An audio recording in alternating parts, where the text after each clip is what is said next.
Tai šiandienos tema asmeninių duomenų apsauga. Šiaip ganėtinai tokia aktuali tema dėl to, kad daugelis vis dėlto nesusirūpinama, kada duomenys iš tikrųjų dingsta arba atsitinka kažkokia tai bėda, o jau būna post factum visą tai. Tai šiek tiek pabandysiu pakalbėti. Šiek tiek nematau. Turinys. Va.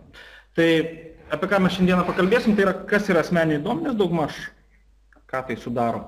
Toliau pagrindiniai duomenų saugojimo įrenginiai, iš tikrųjų, kur jie yra iš tikrųjų saugomi, apie virusus pagrindinius jų bėdas, kokie dažniausiai sutinkami virusai, kaip galima apsisaugoti nuo jų.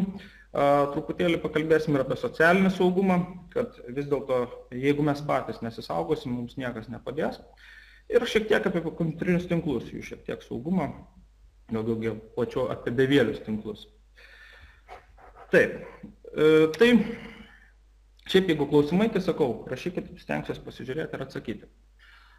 Tai kas yra tie asmeniniai duomenys? Iš tikrųjų, kas tai yra per dalykas?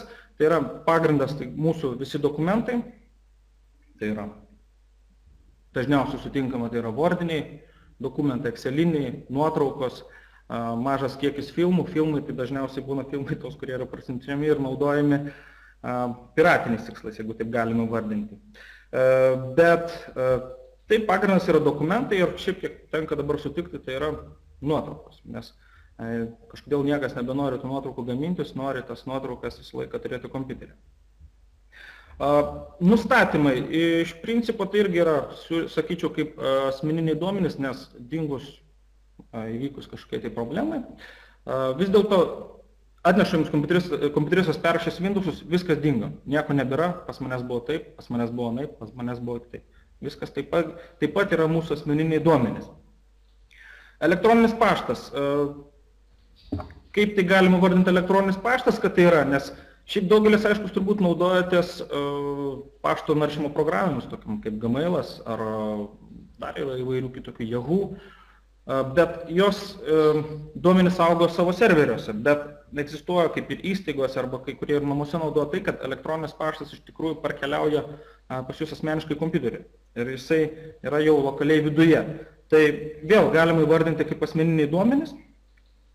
Lankytinos internetinės nuorodos, istorija, favoritai arba history, kaip vadinamas, taipogi tai yra vieta, kurioje mes iš tikrųjų turime savo kažkokias tai naršymo vietas, savo nuorodas, nes visų internetinių saitų mes neatsiminsime ir neatsiminsime, kuriuose mes lankėmės, kuriuose mes buvom. Ir taipogi prisijungimai ir slaptažodžiai.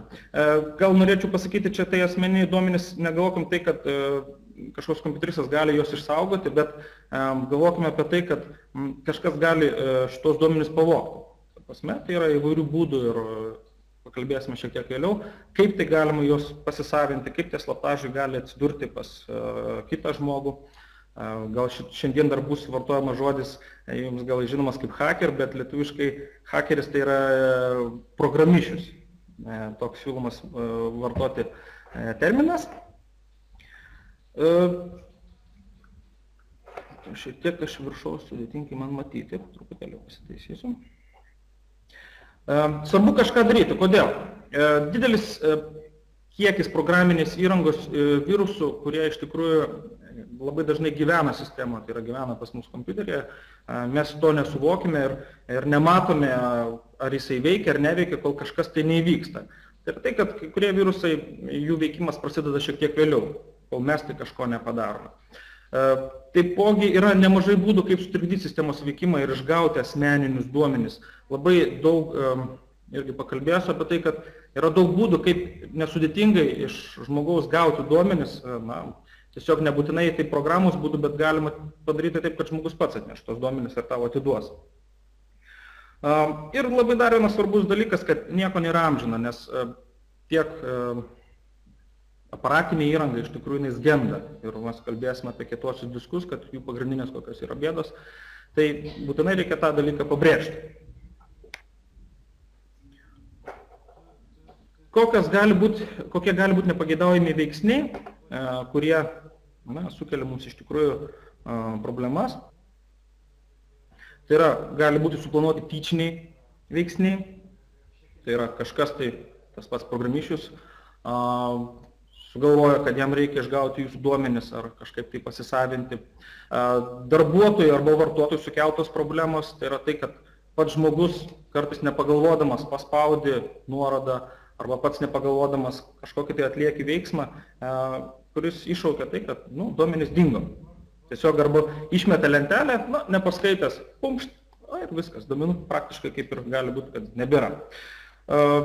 Toliau egzistuoja ir pačių programų saugumo spragos, kodėl reikalingi yra atnaujinimai, kiek jūsų klausia, ar norite atnaujinti programą, norite atnaujinti savo operacinę sistemą, Windows ar dar kažką, kitas galvoja, kam reikia, nieko tai yra nenaudinga.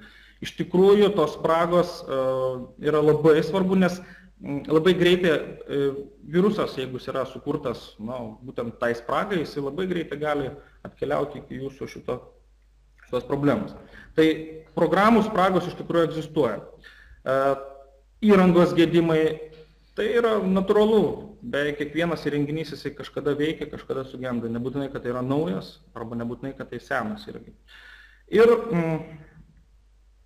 natūralios problemos, kaip aš jau vardinu, tai jos kartais būna keistos. Nešiojamas kompiuteris užbėgo Coca-Cola, užbėgo sriubos užpylė ar dar kažkas. Tai iš tikrųjų būna, kad nuneša kompiuteristui, kompiuteristas sako, viskas metat lauk, nieko čia nebėra, kitas paima pakrapšto, pups, sutvarko ir viskas sėkmingai veikia. Apie tai dar šiek tiek irgi vėliau. Kas iš tikrųjų, kas kaltas? Tai ar įranga, ar kalta yra programa, ar tai kaltas žmogus. Pakalbėsime apie visus šitos tris atvejus, kuriais atvejus iš tikrųjų kaltas, kas yra dėl būtent mūsų duomenų praradimo.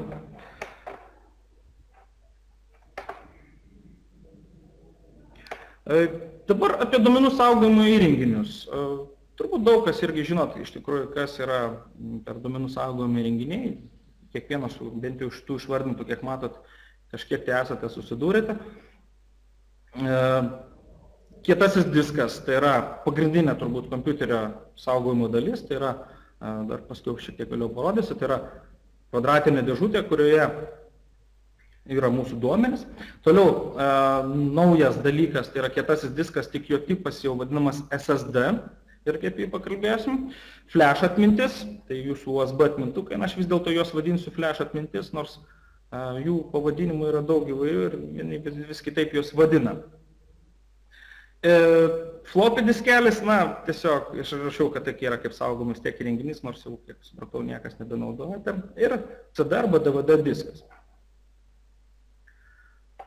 Kietasis diskas, štai daugam atrodo, kas tai yra per renginys. Čia turime tokį pjūvį, kaip jo viduje viskas yra padaryta. Jeigu kaip ir matote, tai yra elektroninis valdymas, jo viduje tam tikra dalis iš tikrųjų dar iš apačios yra. Toliau yra galvutė, kuri juda į kairę dešinę ir bando nuskaityti duomenis. Apvalus diskas, būna jų dažniausiai 2 arba 3 diskai, nes galvutė yra iš apačios, iš kelių pusių nuskaitoma ir šis aplink kurią jisai sukas. Įdomiausia yra tai, kad kietasis diskas yra ir elektroninis, ir mechaninis įrenginys. Ir šitoj vietoje atsiranda pagrindinės problemos, kurios susiduria. Čia dar matau klausimą. FDD naudoja dar? Šiaip, jeigu aš kaip administratorius, man kartais tenka panaudoti, nes yra kai kurie techniniai dalykai, kuriuos tenka spręsti ir floppy diskas iš tikrųjų dar panaudojamas.